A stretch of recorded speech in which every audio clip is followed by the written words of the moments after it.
meu pai é bilionário, eu tenho muito dinheiro, eu estudo há 10 anos, isso mexe com você? Isso te sensibiliza? Não. Por quê? Porque não é algo que acontece na sua vida, que não é algo que pode acontecer na sua vida. Então não é algo real. Entende, pessoal? Entenderam a estratégia de sensibilizar? Agora, olha só. O culto à velocidade, no contexto apresentado, se coloca como fruto de um imediatismo processual que celebra o alcance dos fins sem dimensionar a qualidade dos meios necessários. Para atingir o determinado propósito, tal conjuntura favorece a lei do menor esforço, a comodidade, e prejudica a lei do maior esforço, a dignidade. Como modelo alternativo à cultura fast, temos o movimento Slow Life, cujo propósito, resumidamente, é conscientizar as pessoas de que a pressa é inimiga da perfeição e do prazer, buscando assim reeducar seus sentidos para desfrutar melhor os sabores da vida. Show. Então, isso sensibiliza o leitor. Por que a estratégia sensibiliza o leitor? Porque adverte sobre os riscos que o ritmo acelerado da vida oferece. Porque exemplifica o fato criticado do texto como uma situação concreta. Porque contrapõe situações de aceleração e de serenidade na vida das pessoas. Porque questiona o clichê sobre a rapidez e a aceleração da vida moderna. Porque apresenta soluções para a cultura da correria que as pessoas vivenciam hoje. E aí, gente? Qual que vocês marcariam aí? O que sensibiliza aí o leitor? O que é uma estratégia argumentativa de sensibilizar o leitor? Fala para mim. Letra A, advertir os riscos que o ritmo acelerado da vida oferece. Letra C, contrapõe estações de aceleração e serenidade na vida das pessoas. Letra B, ele exemplifica, né? Ele usa a letra como se fosse uma citação para reforçar seu argumento. Muito bom. Gente, olha só. Quando eu falo de estratégias argumentativas, estratégias argumentativas, eu tenho várias, tá? Eu tenho várias, inúmeras. Inclusive, na sua redação, você precisa usar uma estratégia argumentativa. Mas dois grandes exemplos de estratégias argumentativas é o seguinte: você tem a citação e a exemplificação. Show. Exemplificação. Essa aqui é uma questão mais de conteúdo, tá?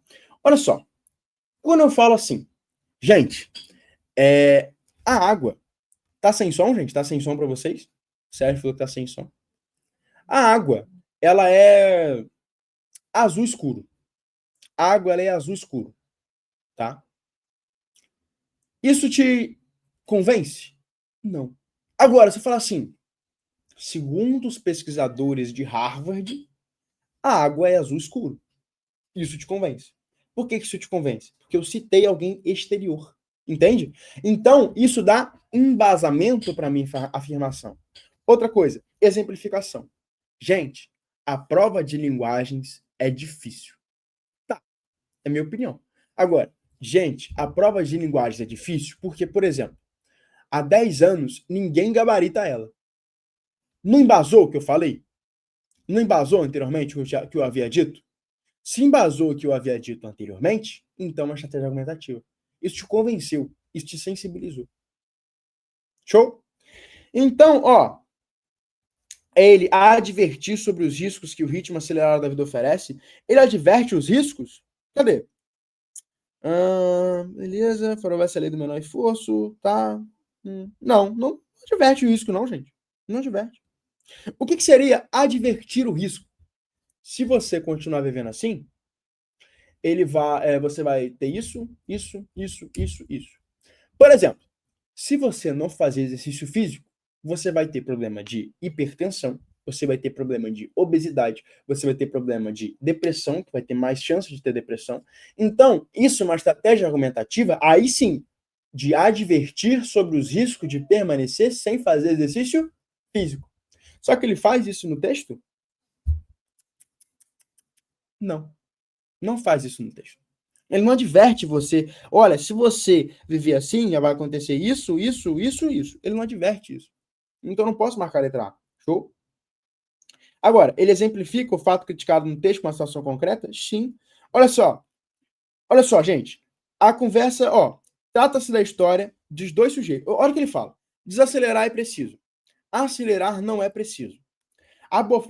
Afobados e voltados para o próprio umbigo. Operamos automatizados, falas robóticas e silêncios glaciais. Ilustra bem esse estado de físico, a música Sinal Fechado, de Paulinho Viola. Então ele falou assim, olha, gente, olha o que ele falou. O que ilustra bem esse estado de espírito é a música Sinal Fechado, de Paulinho da Viola. Beleza. Vem na sua mente o por quê? Por quê? Por que a lustra, a música Sinal Fechado ilustra isso? Não vem isso na sua mente? Deveria vir. Aí ele começa a falar. Trata-se da história de dois sujeitos que se encontram inesperadamente em um sinal de trânsito. A conversa entre ambos, porém, se deu rápida e rasteira. Logo, os personagens se despedem, com a promessa de se verem em outra oportunidade. Ou seja, ele está embasando o porquê que é preciso desacelerar. Entende? Agora, percebe-se um registro de comunicação vazia e superficial, cuja tônica foi o contato ligeiro e superficial construído pelos interlocutores. Olá, como você vai? Eu vou indo. E você, tudo bem? Tudo bem. Eu vou indo correndo, pegar meu lugar no futuro. E você? Tudo bem. Eu vou indo em busca de um sono. Tranquilo, quem sabe? Quanto tempo? Pois é, tem um tempo. Me perdoe a pressa, é a alma dos nossos negócios. Não tem de quê. Eu também sou ando assim. Gente, olha só. Por que é uma situação concreta que vocês falaram? O que é algo concreto e algo abstrato? Por exemplo, cadeira. Cadeira é algo concreto? Sim. Por quê? Tem uma cadeira aqui na minha frente? Não. Mas é algo concreto. Agora, amor. Amor é algo concreto? Sim ou não? Não. Amor não é algo concreto. A gente costuma usar, né? Você não consegue tocar o amor, só que isso é errado, né? Não vale para todos. Porque, por exemplo, Deus. Deus é algo concreto. Mas a gente não consegue tocar em Deus, né? Mas, enfim, é uma situação concreta porque é uma situação que pode acontecer, entendeu? É uma situação que é possível ocorrer. Sabe? Não é porque, é concreto que tá ocorrendo agora. Não é isso. Não é isso. Mas é uma situação que é possível acontecer. Entenderam? Sim ou não? Isso é algo real. Uma situação concreta é algo real, é o que existe. É uma realidade particular, tangível. Então, assim, isso pode acontecer. O que é a realidade tangível? A realidade que pode acontecer. Por que Deus é concreto? Porque Deus pode existir. Deus existe, né? Deus existe. Na minha fé, Deus existe. Né? Então, show. Agora, presta atenção. Letra B, o gabarito. Letra C, contrapõe situações de aceleração e de serenidade na vida das pessoas. Gente, ele apresentou situações de serenidade aqui? Ele apresentou situações de serenidade? O que é contrapor situações? Contrapor situações é o seguinte. Eu fui no restaurante e eu comi 30 pedaços de pizza. Eu passei muito mal. Ellie foi no restaurante e comeu 5 pedaços de pizza. Ela ficou muito bem. Então, eu contrapus situações onde eu comi muito e ela comeu muito pouco. Ou seja, eu deixei os dois em contraposição. São dois opostos, entende?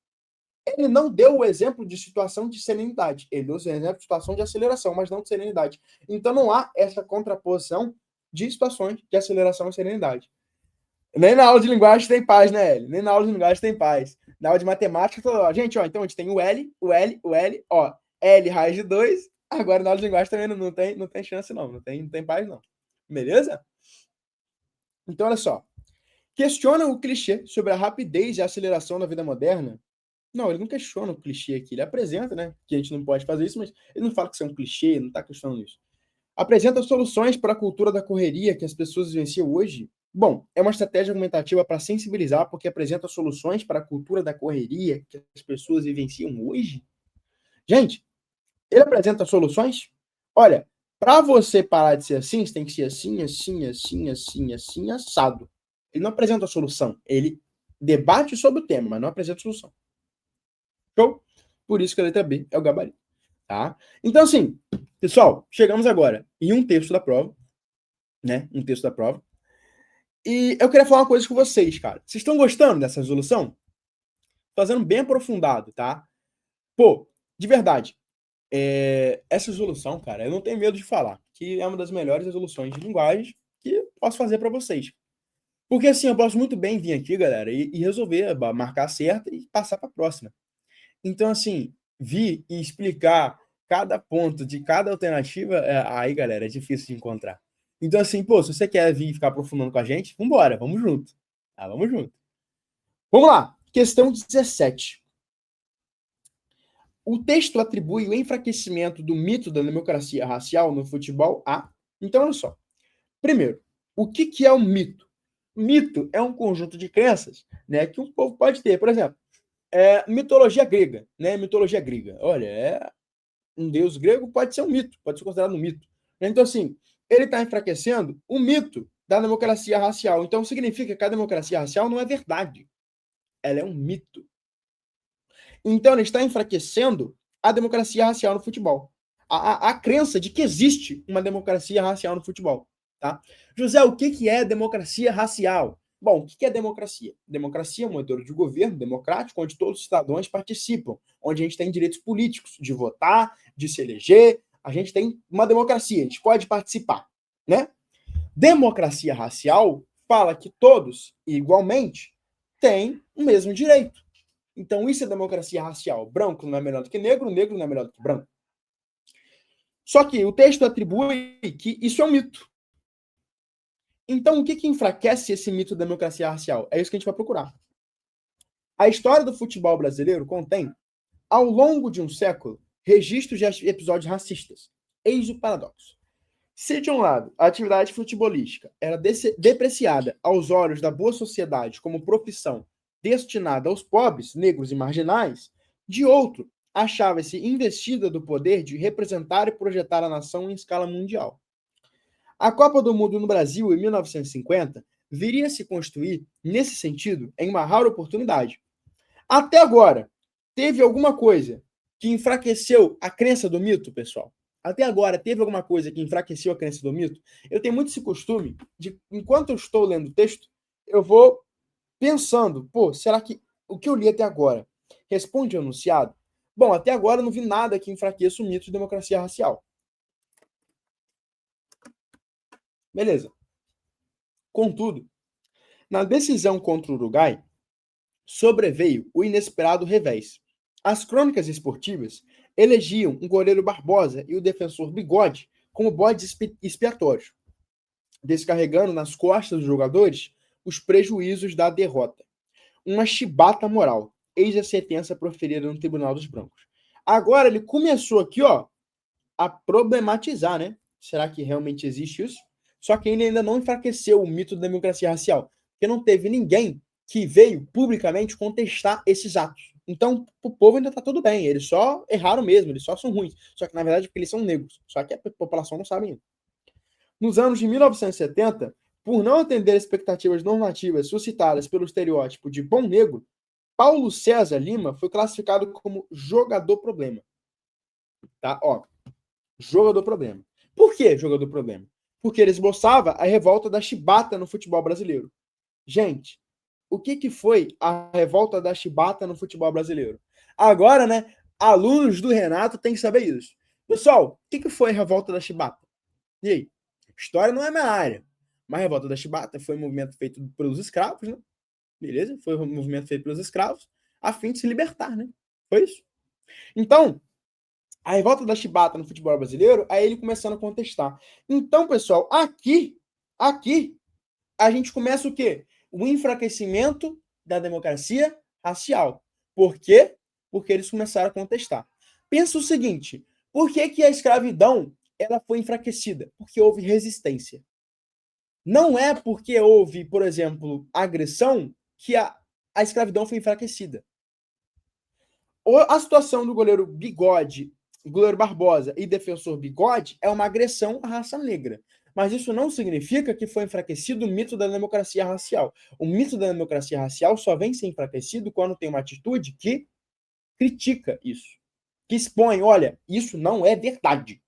Tem que ter alguém ali para expor a parada. Show? Enquanto Bigode e Barbosa, sem alternativa, suportaram o linchamento, suportaram o linchamento. Então pensa na escravidão. Os negros que suportavam a agressão, eles enfraqueciam a escravidão? Não. Suportaram o linchamento moral na derrota de 1950. Paulo César contra-atacava os que pretendiam condená-lo pelo insucesso de 1974. O jogador assumia as cores e as causas defendidas pela esquadra dos pretos em todas as esferas da vida racial. Quem? Que jogador? Que jogador? Paulo César. Esse que jogador, gente, ele é uma forma de retomar o termo Paulo César, tá? É uma forma de retomar. O que quando a gente fala que algo retoma outra coisa, é porque são palavras diferentes querendo dizer a mesma coisa. Então, por exemplo, se eu falasse assim, Paulo César contra-atacava os que pretendiam condená-lo pelo sucesso de 1964. Paulo César assumia as cores e as causas defendidas. Então, percebe que aqui o jogador retoma Paulo César porque significa literalmente a mesma coisa. Se eu pegar aqui e substituir o jogador pelo Paulo César, não muda o sentido. Então, isso que é um elemento de retomada, tá? Isso é muito importante, isso cai. Assumir as cores e as causas defendidas pela esquadra dos pretos. Então, ó, Paulo César, ele começou a assumir as cores e as causas defendidas. Então, ele começou a contestar, né? Começou a criticar. Sinto na pele esse racismo subjacente. Revelou à imprensa. Então, ele revelou na imprensa, no jornal, que, ó, no futebol tem racismo. Vocês falam que é todo mundo igual, que é democracia racial, mas tem racismo. Como que tem democracia racial se tem racismo? Me explica. Ele basicamente, ó, bateu a mão na mesa. Existe racismo. Ah, moleque, ó, o cara é brabo. Vamos lá. Isto é, ninguém ousava pronunciar a palavra racismo, mas posso garantir que ele existe, ele falando, mesmo na seleção brasileira. Sua ousadia consistiu em pronunciar a palavra interdita no espaço simbólico do discurso oficial. Interdita, galera, é tipo assim, proibida. Foi pronunciar a palavra proibida no espaço simbólico do discurso oficial para reafirmar o mito da democracia racial. Então, olha, o que é esse para reafirmar o uso da democracia racial? Não é porque ele pronunciou a palavra que ele reformou o mito da democracia, entendeu? Foi o fato de a palavra ser interdita que é para reafirmar. Então, cuidado com esse elemento aí, tá? Olha só, a palavra é proibida justamente para reafirmar o mito da democracia racial. Tudo bem? A palavra ela é proibida justamente para reafirmar o mito da democracia racial. Então, a palavra interdita é para fortalecer o mito da democracia racial. Cuidado com a interpretação, tá? Beleza. Agora, o texto atribui para o enfraquecimento do mito da democracia racial, o futebol A, responsabilização de jogadores negros pela derrota no final da Copa de 1950.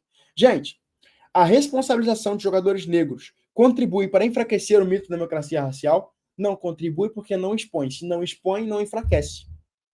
Só é enfraquecido algo que é exposto. Por exemplo, pessoal, se na Petrobras tiver ocorrendo corrupção, isso vai enfraquecer a estrutura da empresa?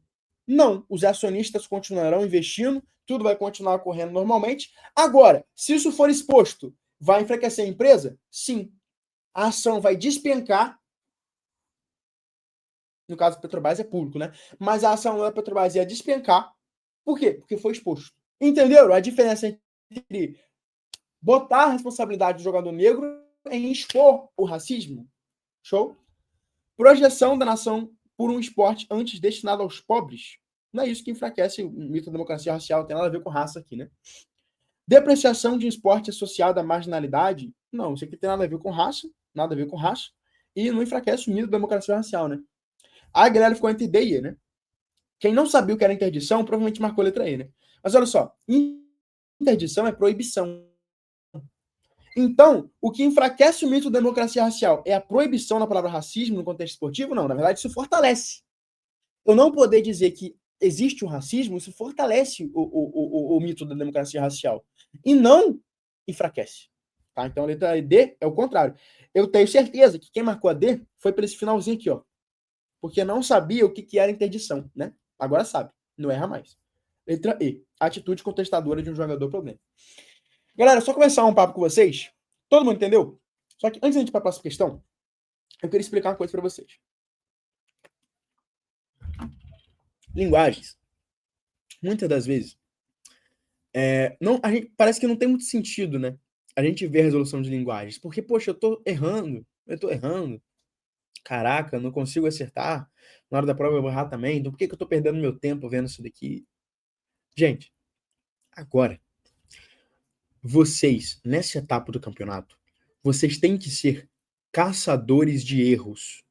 caçadores de erros. Então, torçam para errar. Porque com o erro gera aprendizado. Com aprendizado, você acerta a questão. Então, você errou agora porque você não sabia o que era interdição. Se cair interdição no Enem 2025, você vai acertar, porque agora você sabe o que é interdição. Então, a cada prova, a cada resolução que você vê, você vai ganhando mais repertório, mais padrões de questões e vai começando a aumentar os seus acertos. Aumentar os seus acertos. Aumentar os seus acertos. Até você começar a olhar a prova de linguagem com outro olhar. Tudo bem? Beleza. Mulher, né? Vamos lá.